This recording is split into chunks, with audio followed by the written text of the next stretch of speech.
ይህ ዕለት ጌታችን በቤተ መቅደስ ቆሞ ፈሪሳውያንና ሰዱቃውያንን ብቻ ሳይሆን እኛንም ጭምር የጠየቀበት የፈተነበትና ያስተማረበት ዕለት ነው። ሰላም ጤና ይስጥልኝ። እንደምን አላችሁ? በመላ ለምትገኙ ውድ ኦርቶዶክሳውያን ተዋሕዶ ልጆች እንኳን ለሰሞነ ሕማማት ዕለተ ማክሰኞ በሰላም አደረሰን አደረሳችሁ። እግዚአብሔር አምላክ በሰላም በጤና በቸርነት ጠብቆ ለብርሃነ ትንሣኤው ሁላችንም ከቁጥር ሳንጎል እንዲያደርሰን የእርሱ መልካም ፈቃዱ ይሁን። ዛሬም በጉብዝና ወራት መርሃ ግብራችን በዕለተ ማክሰኞ ምን ተከናወነ የሚለውን ትምህርት የሚለውን ሐሳብ ለመወያየት መጥተናል። እስከ መርሃ ግብሩ ፍጻሜ አሁንም አብራችሁ እንድትቆዩ በአክብሮት ጋብዛለሁ። የሰሞነ ሕማማትን ጉዞ በጥልቅ መንፈሳዊ ማስተዋል ቀጥለናል። ከሰኞ የቤተ መቅደስ ማንጻትና መርገመ በለስ ምስጢር አልፈን እነሆ በታላቁ ማክሰኞ ደጃፍ ላይ ቆመናል። ይህ ዕለት በቤተ ክርስቲያን ትውፊት የጥያቄ እና የትምህርት ቀን በመባል ይታወቃል። ጌታችን አምላካችን መድኃኒታችን ኢየሱስ ክርስቶስ በዚህ ዕለት በቤተ መቅደስ ቆሞ ሲያስተምር የጨለማው ገዢ ያደረባቸው የአይሁድ መሪዎች ወይም ፈሪሳውያን፣ ሰዱቃውያን፣ የካህናት አለቆችና የሄሮድስ ሹማምንት ወገኖች በክፉ ሐሳብ ሊያጠምዱት በሕዝብ ፊት ሊያዋርዱትና ለሞት የሚያበቃውን ምክንያት ሊፈልጉበት ጥያቄዎችን እንደ ዝናብ ያዥጎደጎዱበት ዕለት ነው። ነገር ግን አምላካችን በዚያ ሁሉ መሃል የሰውን ልብ በሚመረምር መለኮታዊ ጥበቡ እነርሱን ከመመለስ አልፎ እስከ ዓለም ፍጻሜ ለምንኖር ለኛ ታላቅ የሕይወት ትምህርት ሰጥቶበታል። ይህንን እጅግ ጥልቅ የሆነ ዕለት በመጽሐፍ ቅዱስና በአባቶች እንደ ቅዱስ ዮሐንስ አፈወርቅ ትርጓሜ ላይ ተመስርተን ወደ ራሳችን ሕይወት እያመጣን በሁለት ታላላቅ ክፍሎች በጥልቀት እንመለከተዋለን። እስከ መርሃ ግብሩ ፍጻሜ አብራችሁን ቆዩ። ክፍል 1 የዕለቱ ዋና ዋና ተግባራት፣ የጥያቄዎችና የተግሳስ ምስጢር። በዚህ ዕለት በቤተ መቅደስ ውስጥ ከፍተኛ የሆነ የሐሳብ የጥበብ እና የእውነት ፍልሚያ ተካሂዷል። አምላካችን የተጠየቃቸው ጥያቄዎች ተራ አልነበሩም። እያንዳንዳቸው ሞትን ሊያስፈርዱ የሚችሉ ወጥመዶች ነበሩ። እስቲ ወደ ምስጢሩ እንግባ። አንደኛ የስልጣን ጥያቄ። እነዚህን በምን ስልጣን ታደርጋለህ? ይህንስ ስልጣን ማን ሰጠ? በማቴዎስ ወንጌል ምዕራፍ 21 ቁጥር 23 ላይ ተመዝግበው የምናገኘውን ቃል ነው። የካህናት አለቆችና የሕዝብ ሽማግሌዎች ጌታችንን ሊጠይቁት መጡ። ትላንትና በቤተ መቅደስ የነበሩትን ነጋዴዎች ማባረሩን፣ በለሷን ማድረቁን፣ ዕውሮችና አንካሶችን መፈወሱን አይተዋል። ይህንን ያደረገው ደግሞ በእነርሱ ፈቃድ አልነበረም። ስለዚህ በማን ስልጣን አሉት። መልሱ በእግዚአብሔር ቢል ራሱን ከአምላኩ ጋር አስተካክሏል ብለው በስድብ ሊወግሩት፣ በራሴ ቢል ደግሞ ሕዝቡን ሊያስነሱበት አስበው ነበር። ጌታችን በጥበብ ይህንን ጥያቄያቸውን በጥያቄ መለሰላቸው። የዮሐንስ ጥምቀት ከወዴት ነበረች? ከሰማይን ወይስ ከሰው አላቸው። ይህ ጥያቄ ወጥመዳቸውን ሰባበረው። ከሰማይ ቢሉ ለምን አላመናችሁበትም ሊላቸው ነው። ከሰው ቢሉ ደግሞ ሕዝቡ ዮሐንስን እንደ ነቢይ ስለሚያየው በድንጋይ ሊወግሯቸው ነው። ስለዚህ አናውቅም አሉ። ጌታችንም እኔም በምን ስልጣን እንደዚህ እንዳደርግ አልነግራችሁም አላቸው። እስኪ ወደኛ ሕይወት እንመልሰው። እኛስ ዛሬ በሕይወታችን ውስጥ የጌታን ስልጣን እንጠይቅ ይሆን? አዎ፣ ብዙ ሕይወታችን እኛ ባሰብነው መንገድ ሳይሄድ ሲቀር፣ መከራ ሲበዛብን፣ የጠበቅነው ሲዘገይ አምላኬ ሆይ ለምን ይህን አደረግክ? ሕይወቴን እንዲህ የምታደርገው ለምንድን ነው? ምንስ በደልሁ? ብለን በእግዚአብሔር አሰራር ላይ እናምጻለን። አይሁድ ጌታ የሚያደርገውን የፈውስና የፍቅር ሥራ ትተው በምን ስልጣን እንዳሉ እኛም ጌታ በሕይወታችን ውስጥ የሚያደርገውን የማዳን ምስጢር ሳንረዳ በሥራው ላይ እናጉረመርማለን። ጌታችን የሕይወታችን ባለሥልጣን ነው። እርሱ ሲገስጸን፣ ሲያለማን፣ ሲባርከን ቤተ መቅደሳችንን ልባችንን ሊያነጻ ሙሉ መብትና ስልጣን አለው። ይህንን አምነን ለእርሱ ስልጣን ራሳችንን ማስገዛት አለብን። ሁለተኛ ጥያቄ የግብር ጥያቄ ነው። ለቄሳር ግብር መስጠት ተገቢ ነው ወይስ አይደለም? በማቴዎስ ወንጌል ምዕራፍ 22 ቁጥር 17 ላይ እንደምናገኘው ይህ ጥያቄ እጅግ አደገኛ ነበር።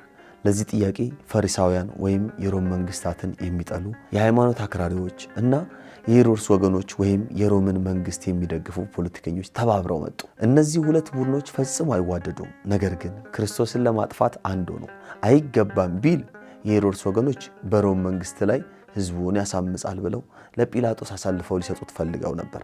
ይገባል ቢል ደግሞ ፈሪሳውያን ይህማ ለአሕዛብ መንግስት የሚያደላ እውነተኛው የእስራኤል ንጉሥ አይደለም ብለው ሕዝቡን ሊያነሳሱበት ነበር። ጌታችን ግን የልባቸውን ክፋት አውቆ እናንተ ግብዞች ለምን ትፈትኑኛላችሁ? የግብሩን ዲናር አሳዩኝ አላቸው። ሲያመጡለትም ይህች መልክ ጽሕፈቷስ የማን ናት አላቸው። እነርሱም የቄሳር አሉ። በዚያን ጊዜ ያንን የምን ጊዜም ታላቅ ቃል ተናገረ። የቄሳርን ለቄሳር የእግዚአብሔርን ለእግዚአብሔር ስጡ። ወደኛ ሕይወት ስንመልሰው ታላቁ ሊቅ ቅዱስ ዮሐንስ አፈወርቅ ይህንን ሲተረጉም ዲናሩ ወይም ገንዘቡ የቄሳርን መልክ ይዟልና ለቄሳር ተሰጠ። የሰው ልጅ ደግሞ የማንን መልክ ይዟል? በኦሪት ዘፍጥረት ምዕራፍ 1 ቁጥር 26 እንደተጻፈው በእግዚአብሔር መልክና አምሳል የተፈጠረ አይደለምን? ስለዚህ የቄሳርን መልክ የያዘውን ገንዘብ ለቄሳር እንደሰጣችሁ የእግዚአብሔርን መልክ የያዘው ነፍሳችሁንና ልባችሁን ደግሞ ለእግዚአብሔር ስጡ ይለናል። እኛስ ዛሬ ለማን እየሰጠን ነው? ዛሬ የቄሳር ወይም የዓለም የሆነው ብዙ ነገር አለ። ጊዜያችንን፣ ጉልበታችንን፣ ዕውቀታችንን ለዓለም፣ ለሥራ፣ ለትምህርት፣ ለማህበራዊ ሚዲያ እንሰጣለን። ይህ የቄሳር ስለሆነ ለቄሳር እንስጥ። ነገር ግን የእግዚአብሔር የሆነችውን የእርሱን መልክ የያዘችውን ውድ ነፍሳችንንስ ለእግዚአብሔር እየሰጠን ወይስ ለዓለም አስረክበናል? ማክሰኞ ይህንን እንድንጠይቅ ያደርገናል። የእግዚአብሔር የሆነውን ሕይወታችንን፣ ንጹሕ ልባችንን፣ የወጣትነት ጉልበት ለእርሱ ለባለቤቱ እንድንሰጥ ያዘናል፣ እንድንሰጥ ይነግረናል። ሶስተኛ ስለ ትንሣኤ ሙታን የቀረበ ጥያቄ ነው። ሰዱቃውያን 7 ወንድማማቾች ነበሩ፣ 7ቱም አገቧት። በትንሣኤ ቀን ከ7ቱ ለማናቸው ሚስት ትሆናለች ብለው ጠየቁት። በማቴዎስ ወንጌል ምዕራፍ 22 ቁጥር 23 ላይ እናገኘዋለን። ሰዱቃውያን ማለት መላእክት የሉም፣ መንፈስ የለም፣ ትንሣኤ ሙታን የለም ብለው የሚያምኑ ናቸው። ስጋዊና ምድራዊ አስተሳሰብ ብቻ የነበራቸው ሰዎችም ናቸው። ጌታችንን ለማሳጣት 7 ወንድማማቾች ተራ በተራ ያገቧትን ወይም የሞቱባትን ሴት ልጅ ታሪክ በማምጣት ትንሣኤ ካለ ይህች ሴት በትንሣኤ ዘጉባኤ ሲነሱ የማን ሚስት ትሆናለች ብለው ጠየቁት። ጌታችን አምላካችን መድኃኒታችን ኢየሱስ ክርስቶስም ግን በድንቅ ጥበብ መለሰላቸው። መጽሐፍትና የእግዚአብሔርን ኃይል አታውቁምና ትስታላችሁ። በትንሣኤስ እንደ እግዚአብሔር መላእክት በሰማይ ይሆናሉ እንጂ አያገቡም አይጋቡም ብሎ አሳፈራቸው። ወደኛ ሕይወት እንመልሰው። ሰዱቃውያን መንግሥተ ሰማያትን ልክ እንደዚች ምድር በሥጋዊ ዓይን ተመለከቷት።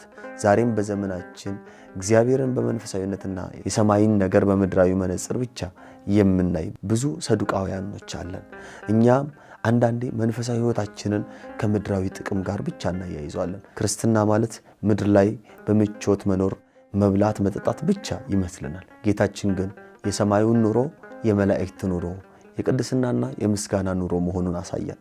ስለዚህ አእምሯችንን ከስጋዊና ምድራዊ ሐሳብ ብቻ አውጥተን ወደ ሰማያዊና ወደ ዘላለማዊ ክብር እንድናነሳው ዕለተ ማክሰኞ ያስተምረናል። አራተኛው ስለ ፍጻሜ ዘመን በደብረ ዘይት የተሰጠ ትምህርት። በማክሰኞ የዋለበት ማምሻውን ጌታችን ከቤተ መቅደስ ወጥቶ በደብረ ዘይት ተራራ ላይ ተቀመጠ። ደቀ መዛሙርቱም ይህ መቼ ይሆናል? የመምጣትህና የዓለም ፍጻሜ ምልክትስ ምንድን ነው ብለው ጠየቁት። በማቴዎስ 24 ላይ እንደምናገኘው ጌታችንም የዓለምን ፍጻሜ፣ የሐሰተኛ ነቢያትን መነሳት፣ የፍቅር መቀዝቀዝን፣ ጦርነትና ቸነፈርን በዝርዝር አስቀመጠላቸው። ወደኛ ሕይወት ስንመልሰው ዛሬ ጌታችን የተናገራቸው ምልክቶች ሁሉ በዓይናችን እያየናቸው ነው። ፍቅር በዝቷል ወይስ ቀዝቅዟል? ሐሰተኛ ትምህርቶችስ? ጦርነትና ወሬውስ? ይህ ሁሉ ሲሆን እኛ ምን ማድረግ አለብን? ጌታችን እስከ መጨረሻ የሚጸና እርሱ ይድናል ይለናል። በዓለም ላይ የሚሆነውን እያየን ነው። ተስፋ መቁረጥ ሳይሆን መንፈሳዊ ንቃታችንን ልንጨምር፣ በጸሎትና በንስሐ ልንተጋ ይገባል። ሌላው ጌታችን አምላካችን መድኃኒታችን ኢየሱስ ክርስቶስ በዕለተ ማክሰኞ ያስተማረው በጥያቄና መልስ ብቻ አልነበረም። እጅግ ልብ የሚነኩ ነፍስን የሚያነቁ በርካታ ምሳሌዎችንም እየጠቆመ ነበረ ያስተማረው። እነዚህ ምሳሌዎች ዝም ብሎ የተነገሩ ታሪኮች ሳይሆን የሕይወታችንን መስታወት የሚያሳዩ ናቸው። አንደኛው የክፉ ገበሬዎች ምሳሌ ነው። በማቴዎስ ወንጌል ምዕራፍ 21 ቁጥር 33 እስከ 46 ያለውን ምሳሌ ጠቅሶ እንደዚህ ብሎ አስተምሯል። አንድ ባለቤት የወይን አትክልት ተከለ፣ ለገበሬዎችም አከራይቶ ወደ ሌላ ሀገር ሄደ። ፍሬው የሚደርስበት ጊዜ ሲቀርብ ፍሬውን እንዲቀበሉ ባሪያዎቹን ወደ ገበሬዎቹ ላከ። ገበሬዎቹ ግን ባሪያዎቹን ደበደቡ፣ ገደሉ። በመጨረሻም ልጄንስ ያፍሩታል ብሎ አንድያ ልጁን ላከ።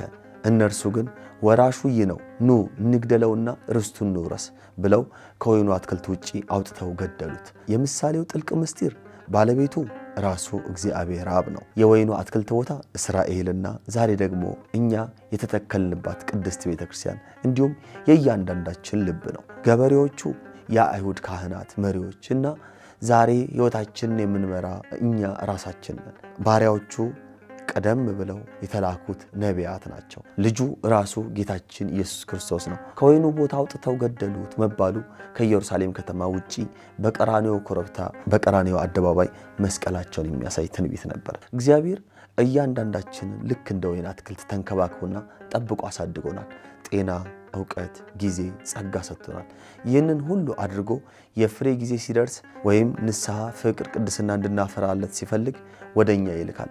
ሕሊናችንን፣ መምህራንን፣ መከራን፣ የእግዚአብሔርን ቃል እንደ ባሪያዎቹ አድርጎ ወደ ልባችን ይልካል። እኛ ግን ምን እያደረግን ነው? የጌታን ድምፅ የሚነግሩንን እያሳደድን እየገደልን ነው? በመጨረሻም ጌታ በሥጋውና በደሙ ወደኛ ሲመጣ ሕይወታችንን ልንሰጠው ሲገባ ርስታችንን ለራሳችን ለማድረግ ወይም ለኃጢአት፣ ለዓለም ደስታ ብለን ክርስቶስን ከልባችን እናስወጣዋለን? ይህ ምሳሌ የተሰጣችሁን ጸጋ አታባክኑ፣ ጌታ ፍሬ ሲጠይቃችሁ በንስሐ ፍሬ አቅርቡ የሚል የማንቂያ ደወል ነው። ሁለተኛው የሰርግ ግብዣው ምሳሌ ነው። በማቴዎስ ወንጌል ምዕራፍ 22 ቁጥር 1 ላይ ያለው ይህ ምሳሌ መንግሥተ ሰማያት ለልጁ ሰርግን ያደረገ ንጉሥን ትመስላለች። ንጉሡ የታደሙትን እንዲጠሩ ባሪያዎቹን ላከ። እነርሱ ግን ፈቃደኞች አልሆኑም። አንዱ ወደ እርሻው፣ ሌላው ወደ ንግዱ ሄደ። አንዳንዶቹም መልእክተኞቹን ገደሉ። ንጉሡ ተቆጥቶ ሰራዊቱን ልኮ ገዳዮቹን አጠፋ። ከዚያም ባሪያዎቹን ወደ መንገድ መውጫ ሂዱ፣ ያገኛችሁትን ሁሉ ወደ ሰርጉ ጥሩ አላቸው። ሰርጉም በሰዎች ተሞላ።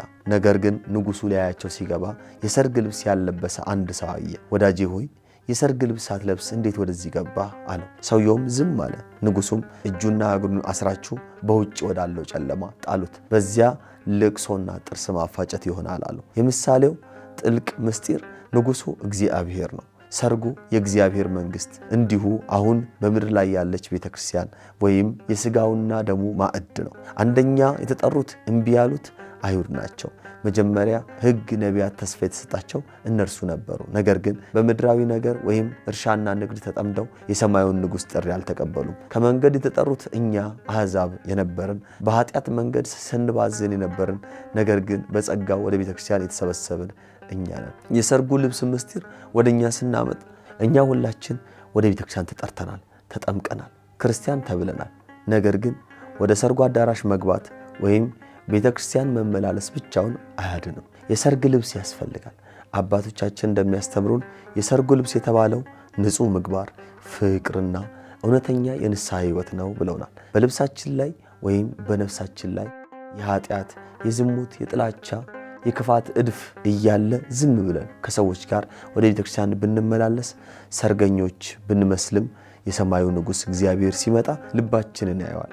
በዚያን ጊዜ ወዳጄ ሆይ የክርስትና ስም ይዘህ የንስሐና የቅድስና ልብስ ሳትለብስ ሕይወትን ሳታስተካክል እንዴት ወደዚህ ቅዱስ ቦታ ወይም ወደ ሥጋውና ደሙ መጣ ይለናል። ያኔ እንደዛ ሰው እንዳናፍር፣ እኛም መልስ እንዳናጣ።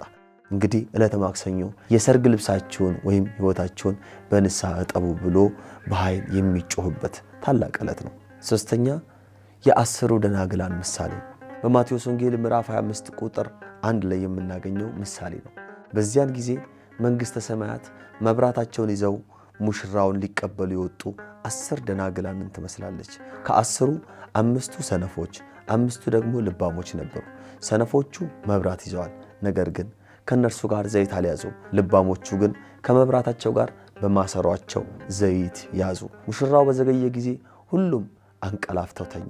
እኩለ ሌሊት ላይ ሙሽራው መጣ፣ ልትቀበሉት ውጡ የሚል ጩኸት ሆነ። ልባሞቹ ቀንዲላቸውን አብርተው ተዘጋጁ። ሰነፎቹ ግን መብራታቸው ሊጠፋባቸው ስለሆነ ልባሞቹን ከዘይታችሁ ስጡን አሏቸው። ልባሞቹ ለእኛና ለእናንተ አይበቃምና ሄዳችሁ ጉዞ አሉ። እነርሱ ሊገዙ ሲሄዱ ሙሽራው መጣ። የተዘጋጁት ከእርሱ ጋር ወደ ሰርጉ ገቡ። ደጁም ተዘጋ። ሰነፎቹም ተመልሰው ጌታ ሆይ ክፈትልን ቢሉት እውነት እውነት እላቸዋለሁ አላውቃችሁም አላቸው። የምሳሌው ጥልቅ ምስጢር 10ሩ ደናግል በክርስቶስ የሚያምኑ ጥምቀትን የተቀበሉ ምዕመናን እኛ ነን። ድንግልና የተባለው የሃይማኖት ንጽሕናና የኦርቶዶክስ ተዋሕዶ እምነት ነው። ሁለቱም ወይም ሰነፎቹም ልባሞቹም ኦርቶዶክሳውያን ክርስቲያኖች ናቸው። ማመን ብቻውን እንደማይበቃ የምናይበት ነው። መብራት ደግሞ ሃይማኖት፣ የውጭው ክርስቲያናዊ ሥርዓት ድንግልና ወይም ንጽሕና ነው። 10ሩም መብራት ነበራቸው። 10ሩም በስም ክርስቲያኖች ናቸው። ዘይት የተባለው መልካም ምግባር፣ ርኅራኄ፣ ፍቅር፣ ምጽዋትና በመንፈስ ቅዱስ ጸጋ መሞላት ነው። እኩለ ሌሊትም የተባለው ማንም የማያውቀው የሞታችን ሰዓት ወይም የክርስቶስ ዳግም ምጽአት ነው። የተወደዳችሁ ወንድሞችና እህቶች ይህ ምሳሌ ነፍስን የሚያርድ ነው። 5ቱ ሰነፎች ደናግል ነበሩ። በዝሙት አልረከሱም፣ ኃጢአተኛ የሚባሉ አልነበሩም። መብራትም ነበራቸው ወይም ሃይማኖትም ነበራቸው። ታዲያ ለምን ተዘጋባቸው? ዘይት ወይም የፍቅርና የምህረት ሥራ ስላልነበራቸው ነው። ታላቁ ሊቅ ቅዱስ ዮሐንስ አፈወርቅ ይህንን ሲያብራራ ድንግልና ወይም ንጽሕና ታላቅ ተጋድሎ ነው። ነገር ግን ምህረትና ርኅራኄ ወይም ዘይት ከሌለው አያድንም።